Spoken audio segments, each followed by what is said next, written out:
Computer যুগের শুরু থেকেই কৃত্রিম বুদ্ধিমত্তার এআই ভয় মানবজাতিকে তাড়িত করেছে। একটা সময় পর্যন্ত ভয় ছিল যন্ত্রটি ভৌত উপায়ে মানুষকে হত্যা, দাসত্ব বা প্রতিস্থাপন করতে পারে। কিন্তু গত কয়েক বছরে নতুন এআই টুলস আবির্ভূত হয়েছে, যা মানব সভ্যতার অস্তিত্বের প্রতি অপ্রত্যাশিত হুমকি সৃষ্টি করেছে। এআই শব্দ, ধ্বনি বা চিত্র দিয়ে ভাষাকে পাল্টে দেওয়া বা নতুন ভাষা তৈরি করার কিছু অসাধারণ ক্ষমতা অর্জন করেছে। বলা যায়, এআই আমাদের সভ্যতার অপারেটিং সিস্টেম হ্যাক করেছে। প্রায় সব মানব সংস্কৃতিই ভাষা দিয়ে তৈরি। মানব অধিকার, উদাহরণস্বরূপ বলা যায়, আমাদের ডিএনএতে খোদাই করা হয় না, বরং এগুলো সাংস্কৃতিক নিদর্শন, যা আমরা গল্প বলার মাধ্যমে এবং আইন লিখে তৈরি করেছি। টাকাও একটি সাংস্কৃতিক নিদর্শন। ব্যাংক নোটগুলো হলো কাগজের রঙিন টুকরো, এবং বর্তমানে ৯০%-এরও বেশি টাকা এমনকি ব্যাংক নোট নয়, কম্পিউটারে গচ্ছিত ডিজিটাল তথ্য মাত্র। যে কারণে টাকা আমাদের কাছে মূল্যবান হয়, তা হলো সেই গল্প যা ব্যাংকার, অর্থমন্ত্রী এবং ক্রিপ্টোকারেন্সি গুরুরা আমাদের এটি সম্পর্কে বলেন। স্যাম ব্যাংকম্যান-ফ্রাইড, এলিজাবেথ হোমস এবং বার্নি ম্যাডফ প্রকৃত মূল্য তৈরিতে বিশেষভাবে ভালো ছিলেন না, তবে তারা সবাই ছিলেন অত্যন্ত দক্ষ গল্পকার। গল্প বলা, সুর করা, ছবি আঁকা এবং আইন ও ধর্মগ্রন্থ লেখার ক্ষেত্রে একজন অমানবীয় বুদ্ধিমত্তা গড় মানুষের চেয়ে দক্ষ হলে কি হবে?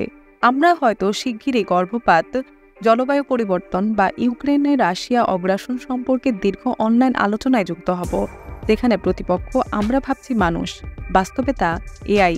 মনে রাখতে হবে, মানুষের মত পাল্টানো যায়, কিন্তু এআই এর মত পাল্টানো যায় না।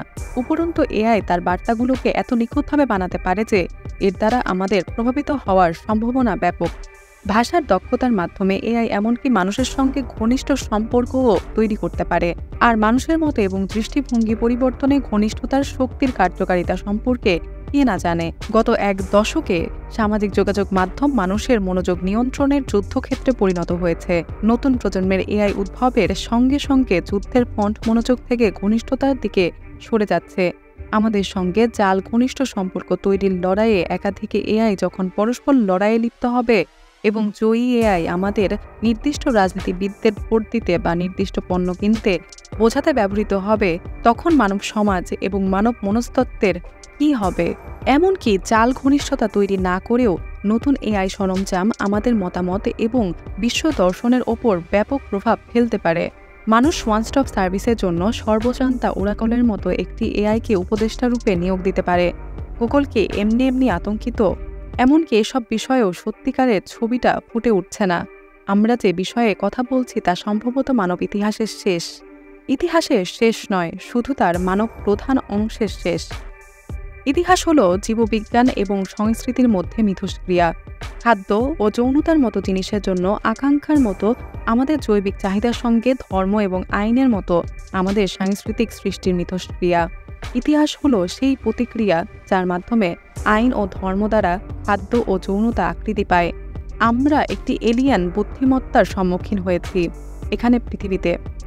আমরা এটি সম্পর্কে অনেক কিছু জানি না, শুধু জানি এটি আমাদের সভ্যতাকে ধ্বংস করতে পারে। তাই এআই সরঞ্জামের দায়িত্বজ্ঞানহীন মোতায়েন বন্ধ করা উচিত, যেন এআই আমাদের নিয়ন্ত্রণ করার আগে আমরা এআইকে নিয়ন্ত্রণ করতে পারি। নতুবা কারোর সঙ্গে কথোপকথনের সময় আমরা বলতে পারবো না এটি কি মানুষ না এআই। এখানে গণতন্ত্রের অবসান ঘটতে পারে।